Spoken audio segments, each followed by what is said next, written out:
Have you ever wondered why the most intelligent people you know seem to carry an invisible weight on their shoulders? Why so many geniuses throughout history live tormented lives, sometimes ending in tragedy? What if this isn't a coincidence, but a deep and inevitable connection between clarity of thought and the pain of existing? Welcome to a journey through the mind of Arthur Schopenhauer, the philosopher who unraveled the curse of intelligence. There is something unsettling hidden deep within human consciousness. Something that most of us intuit, but rarely dare to confront directly. The more we expand our view of the world, the more clearly we see the abyss. This is the uncomfortable revelation that Schopenhauer brought to philosophy, the idea that intelligence is not an unconditional gift, but a double-edged sword that cuts deepest those who wield it. Think for a moment. Those people we admire for their genius, the tormented artists, the obsessed scientists, the restless philosophers, how many of them found true peace? The list is short, isn't it?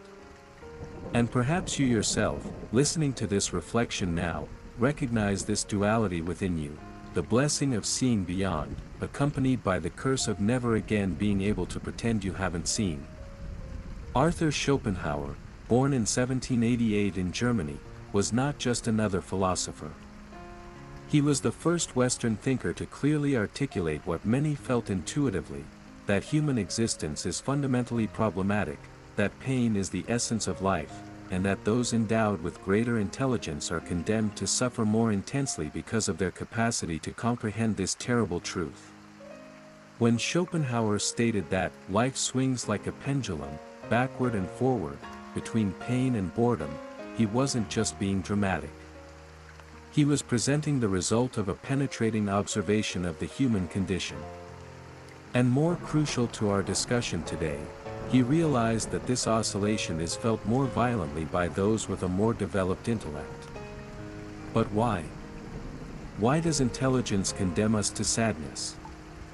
This is the fundamental question we will explore today, unraveling the psychological and philosophical mechanisms that Schopenhauer identified as responsible for this disturbing connection between genius and melancholy. If you're wondering whether it's worth continuing to watch, ask yourself, have you ever felt the weight of knowledge?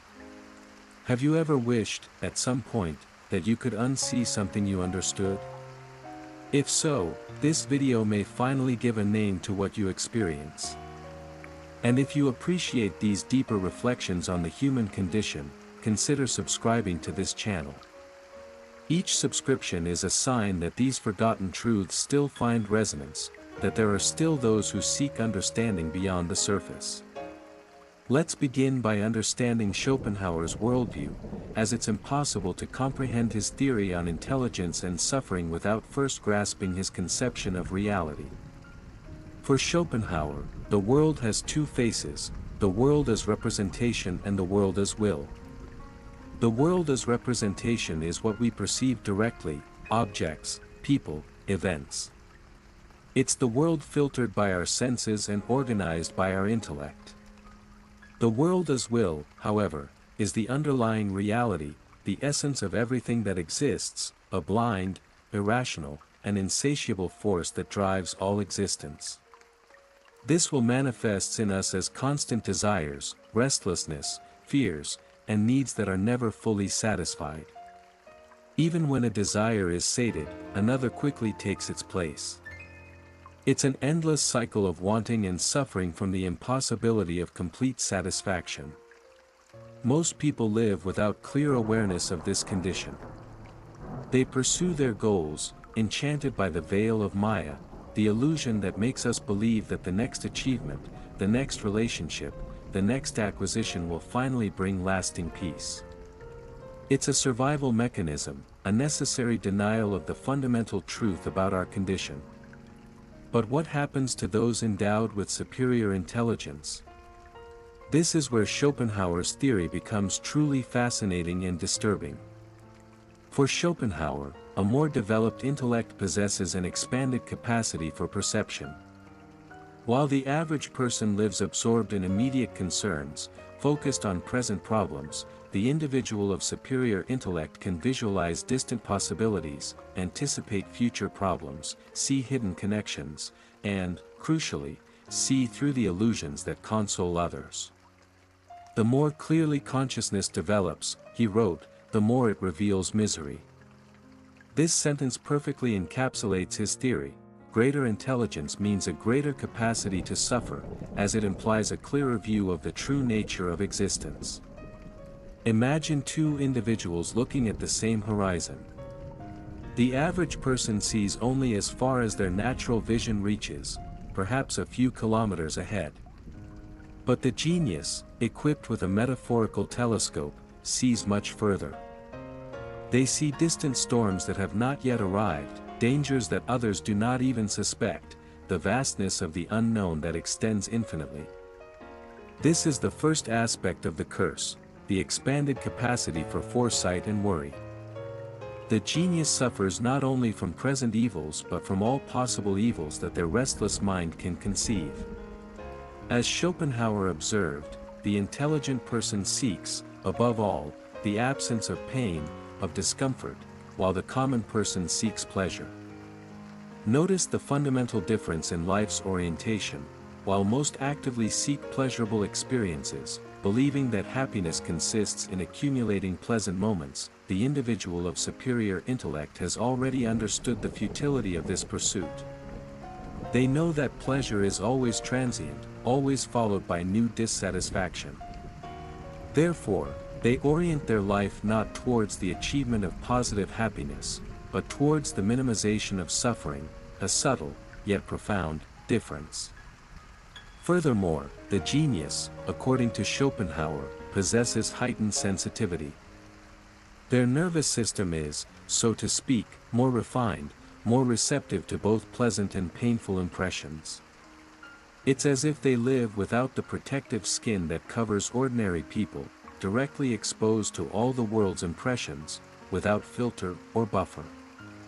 The genius, he wrote, is like a naive and vulnerable child in a world of calculating adults. This metaphor is particularly revealing. The genius maintains a fresh and uncontaminated perception of the world, seeing it without the layers of habituation that make existence bearable for others. Like a child, they marvel at what others deem banal, but also suffer intensely from what others consider trivial. Think of the great artists, writers, and musicians who produced works of transcendent beauty while battling devastating inner demons. Van Gogh, Sylvia Plath, Virginia Woolf, Beethoven, Kafka, the list is extensive and sadly familiar. They did not fall ill despite their genius, but partly because of it. The same sensitivity that allowed them to create works of profound emotional resonance also made them vulnerable to intensified suffering. But there is another, even more disturbing aspect of Schopenhauer's theory on intelligence and suffering, the inevitable loneliness of the genius. Imagine discovering a fundamental truth about existence that most people not only ignore but actively reject. You try to share your perception, but you are met with misunderstanding, indifference, or hostility.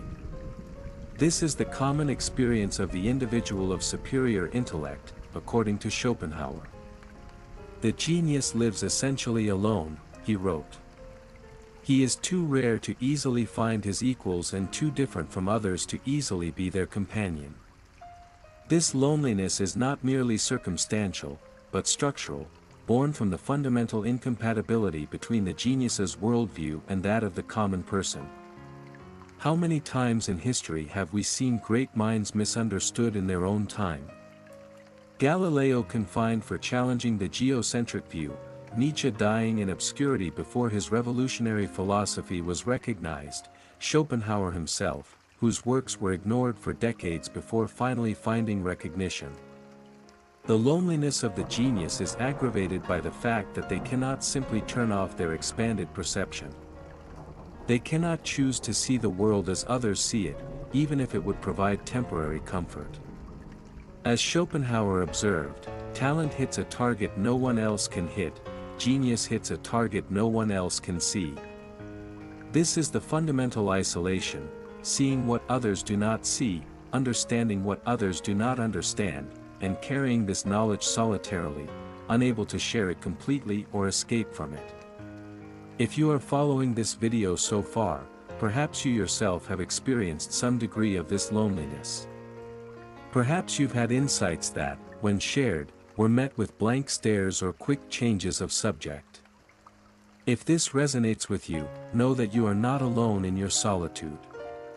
There are others who see beyond the veil, and finding them, even if rarely, can be one of the few genuine consolations available. If this content is provoking reflections in you, consider leaving your like and sharing it with someone who might also benefit from these perspectives. Not as a way to spread pessimism, but as an invitation to a deeper understanding of the human condition, for it is only by confronting difficult truths that we can find authentic ways to deal with them. Now, let's delve deeper into Schopenhauer's conception of the melancholic genius, exploring how it manifests not only in art and philosophy but in the very daily experience of the intellectually gifted person. For Schopenhauer, human intelligence originally evolved as an instrument of the will, a tool to find means to satisfy basic desires for survival and intelligence and melancholy. Modern psychological studies show mixed results. While some research indicates a correlation between high intelligence and certain forms of mental suffering, such as anxiety and depression, others point to greater resilience and adaptability among intellectually gifted people. Reality seems to be more complex than Schopenhauer's theory suggests. Intelligence interacts with numerous other factors: innate temperament, family environment, social circumstances, learned coping mechanisms, to determine an individual's psychological well-being. There is also the question of the definition of intelligence. Schopenhauer, as a man of the 19th century, operated with a relatively one-dimensional conception of intellectual capacity. Today we recognize multiple forms of intelligence: logical, mathematical, linguistic, spatial, interpersonal, intrapersonal, among others, each with its own implications for subjective experience. Emotional intelligence, for example, can function as a protective factor against the type of suffering Schopenhauer described, allowing the individual to navigate their own emotions and social relationships more skillfully, even while facing difficult existential truths. Finally, we can question Schopenhauer's pessimistic determinism. Is the connection between clear vision and suffering truly inevitable? Or is there the possibility of developing what we might call integral wisdom, a form of knowledge that includes both a lucid awareness of the fundamental difficulties of existence and the ability to find meaning, beauty, and occasional joy within these limits? Contemplative traditions like Buddhism, which profoundly influenced Schopenhauer, suggest this possibility. The Buddha, after all, was not a pessimist, despite his acute awareness of universal suffering. He pointed to the possibility of liberation, of an expanded consciousness that transcends both naive optimism and nihilistic despair. Perhaps Schopenhauer himself approached this possibility in his writings on aesthetic contemplation and compassion. In these moments, he envisioned states of consciousness that, though fully lucid about the problematic nature of existence, still find value and meaning, not in false consolations, but in the direct experience of beauty and the momentary transcendence of the isolated ego. What can we conclude, then, about the connection between superior intelligence and melancholy? It seems reasonable to accept Schopenhauer's central intuition, that greater awareness brings with it greater potential for suffering, without necessarily endorsing his absolute pessimism. Yes, the mind that sees further and more clearly is exposed to truths that most prefer to ignore. Yes, the refined sensitivity of the superior intellect makes it more vulnerable to the numerous dissonances and absurdities of human existence. But this same expanded capacity also opens possibilities for experiences of meaning, beauty, and connection inaccessible to more limited consciousness. The melancholic genius suffers more, but can also love more deeply, appreciate more intensely, understand more completely. As Schopenhauer himself recognized in his more balanced moments, true wisdom consists not in denying the inherent suffering of existence, nor in succumbing completely to it, but in finding a middle way, a way of living lucidly and authentically in full recognition of both the tragedy and the occasional grace of the human condition. For those among us who carry the burden of heightened mental clarity, Schopenhauer's legacy offers both a mirror and a map.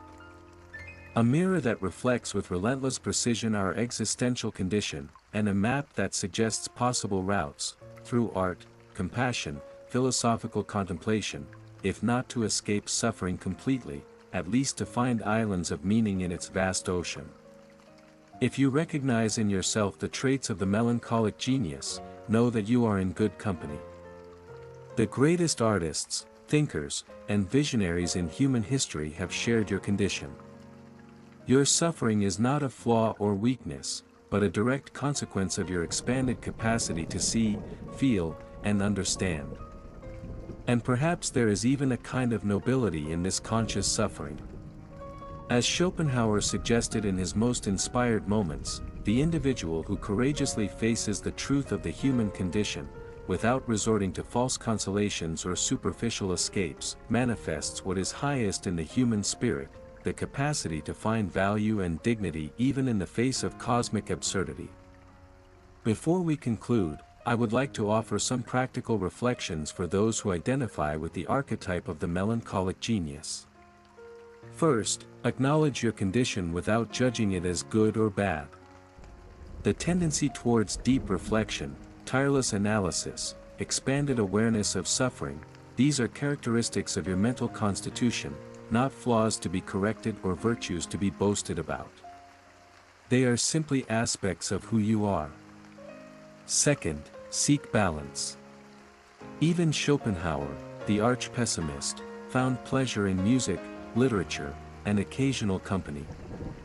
The mind that delves into the depths also needs moments on the surface, of lightness, of simple presence in the flow of daily life.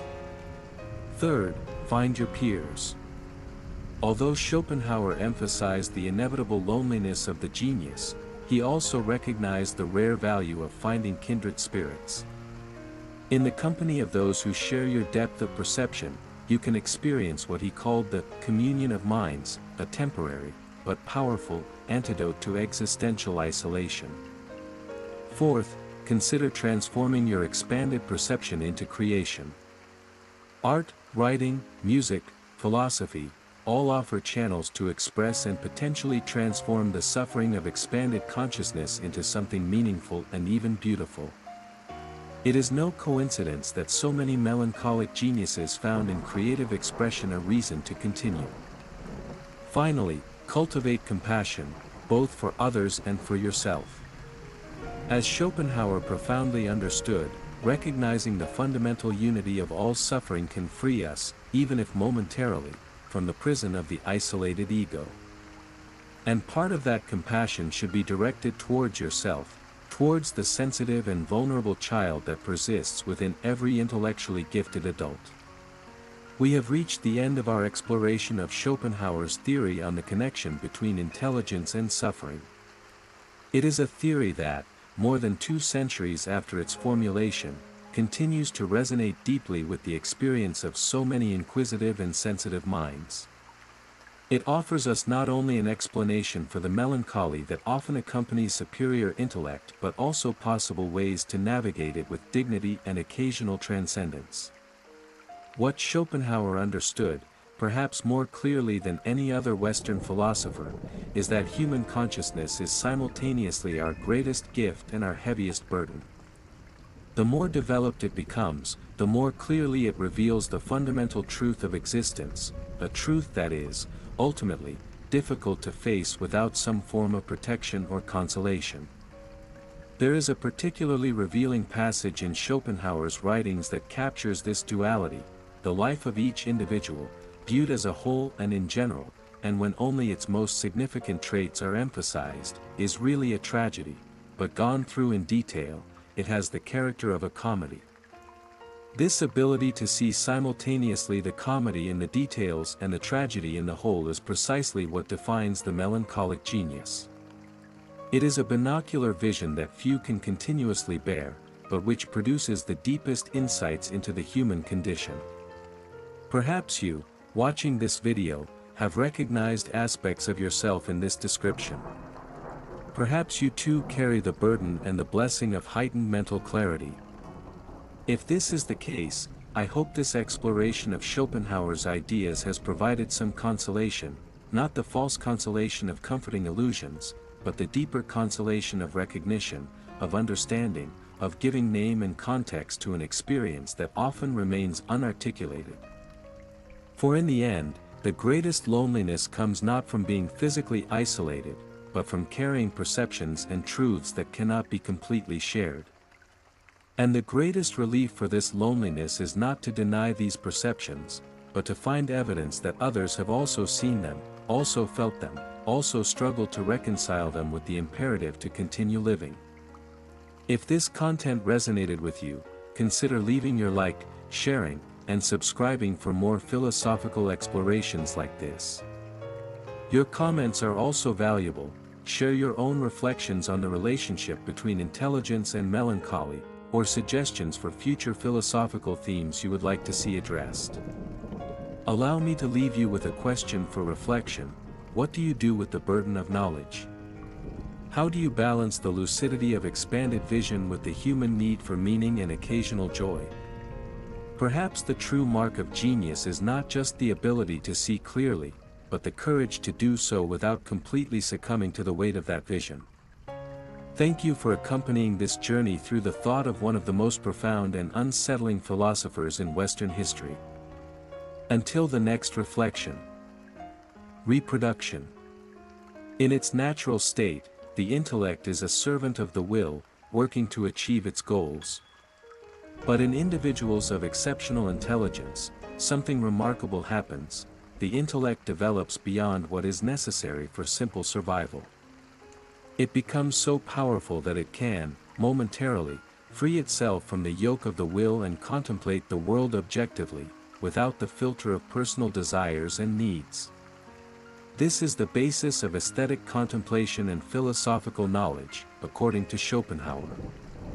The artistic or philosophical genius is one whose intellect can temporarily transcend servitude to the will, allowing a clear and disinterested view of reality.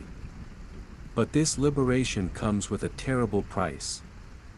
For in seeing the world without the protective filter of personal desires, the genius sees the naked, raw truth, that existence is fundamentally suffering, that the will is insatiable, and that life as a whole is a problematic enterprise with no ultimate purpose beyond its own perpetuation.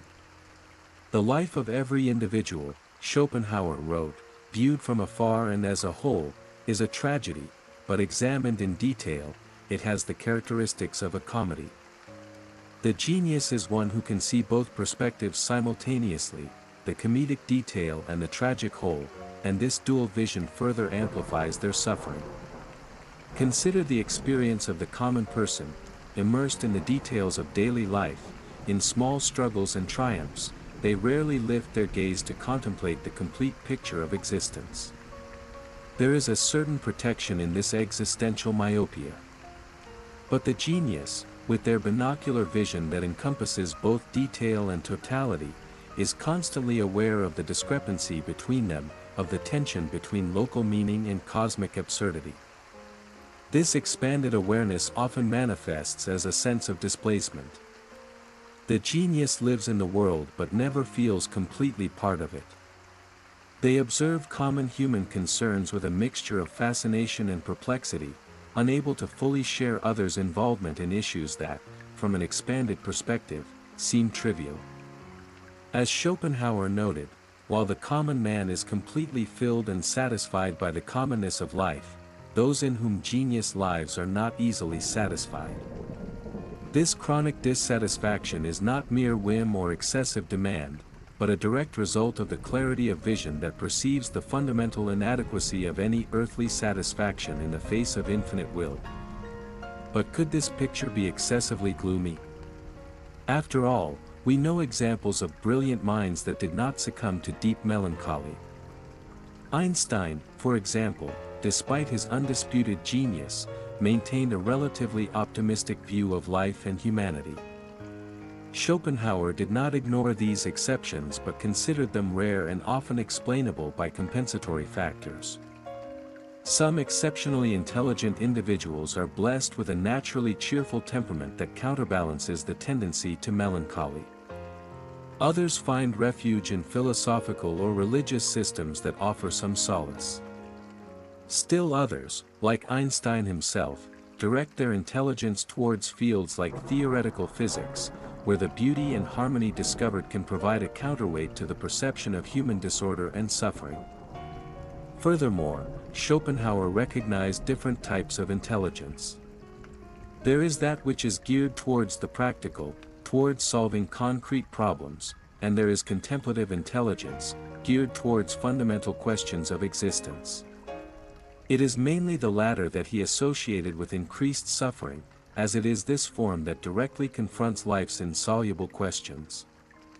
A brilliant engineer can apply their exceptional mind to solve complex technical problems without necessarily diving into the turbulent waters of existential reflection. But the philosopher, the profound artist, the existential thinker, these have no choice but to face the abyss. Perhaps the most disturbing aspect of Schopenhauer's theory on intelligence and suffering is its implication for human progress. If greater intelligence leads to greater suffering, what about our collective pursuit of knowledge and enlightenment? Are we heading towards a future of increasing unhappiness as we become more conscious? Schopenhauer did not shrink from this bleak possibility. For him, the increase of knowledge and consciousness in humanity as a whole would inevitably bring with it a proportional increase in conscious suffering. As he wrote, the pain of a species is in direct proportion to the degree of its intelligence. This perspective directly challenges the Enlightenment narrative of progress through reason. While thinkers like Kant saw the development of rationality as a path to human freedom and happiness, Schopenhauer presented the radical counter-narrative: the more we know, the more we suffer. It is important to note, however, that Schopenhauer did not advocate for ignorance or a return to a less conscious state. For him, the only truly liberating path passed through knowledge, not by avoiding it. Only by fully understanding the nature of the will and suffering could we glimpse the possibility of transcending them. This leads us to a more nuanced perspective of his theory. Superior intelligence causes greater suffering, yes, but it also offers the only tools to potentially overcome it. It is simultaneously poison and antidote. If you are wondering what, then, would be the way out of this dilemma of the melancholic genius, Schopenhauer offers some possibilities, though none of them are a complete remedy. The first is aesthetic contemplation. In the experience of true art, especially music, the intellect is temporarily freed from servitude to the will. We contemplate beauty disinterestedly, without wishing to possess or use it, and in this temporary state of pure contemplation, suffering ceases. In aesthetic contemplation, he wrote, we are freed from the ignoble service of the will, we celebrate the Sabbath of the forced labor of the will, the wheel of Ixion stops. This is one reason why so many geniuses find refuge in art: it offers moments of respite in the endless conflict with the will. The second possibility is compassion.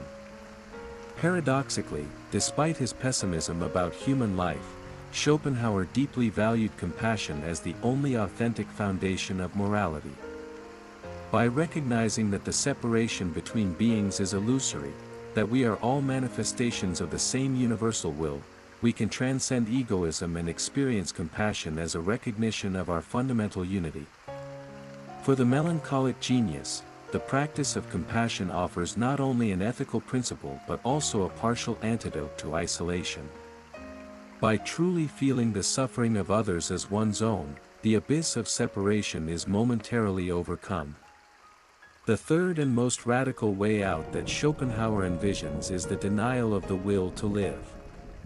Not through suicide, which he saw as a paradoxical affirmation of the will in its most extreme form, but through a gradual process of asceticism and renunciation. This path, inspired by Eastern traditions like Buddhism and Hinduism, involves recognizing the futility of desire and progressively freeing oneself from its shackles.